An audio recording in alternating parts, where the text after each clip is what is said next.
కొనుగోలు ఒప్పందాల విషయంలో ఏపీ దూకుడును ధీటుగా ఎదుర్కొనేందుకు సిద్ధమైంది సర్కార్. పీపీఎల విషయంలో బాబు వైఖరిని సీరియస్ గా తీసుకుంది. వివాదంపై ఏపీ ప్రభుత్వ తీరును కేంద్రం దగ్గర ఎప్పటికప్పుడు ఎండగట్టాలని నిర్ణయించింది. పీపీఏ వివాదం ముందస్తు చర్యలపై జెన్కో సీఎండీ సీఎస్లతో సీఎం కేసీఆర్ సమీక్ష జరిపారు. అప్రమత్తంగా ఉండాలని సూచించారు. ఆంధ్ర ఎత్తులను సమర్థంగా ఎదుర్కొంటూనే పవర్ షార్టేజీని ఎదుర్కొనేందుకు చర్యలు తీసుకోవాలని సూచించారు.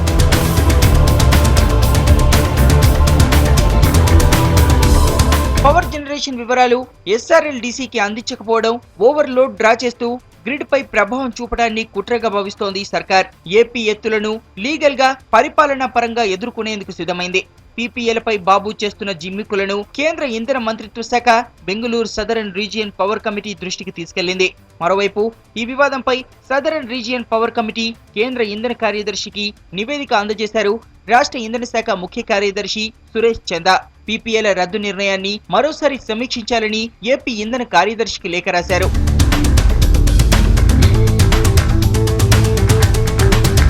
పీపీఏలు రద్దు చేస్తూ ఏపీ తీసుకున్న నిర్ణయం చెల్లదని ఈఆర్సీ స్పష్టం చేయడంతో తన వాదనలతో మరోసారి లేఖ రాసింది ఏపీ జెన్కో యాజమాన్యం.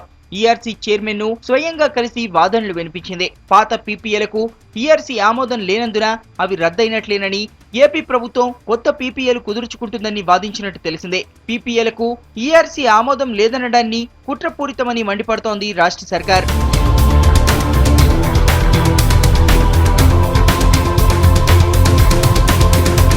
ఏదేమైనా విద్యుత్ రంగంలో వివాదాలు శ్రేయస్కరం కాదని ఆంధ్ర సర్కార్కు హితవు పలుకుతోంది రాష్ట్ర ప్రభుత్వం.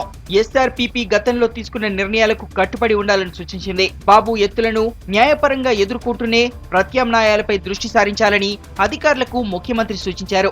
రెండు రాష్ట్రాల మధ్య విద్యుత్ వివాదం ముదరడంతో ఈ నెల 24న కేంద్ర ప్రభుత్వం బెంగళూరులో ఏర్పాటు చేసిన సమావేశం కీలకంగా మారనుంది.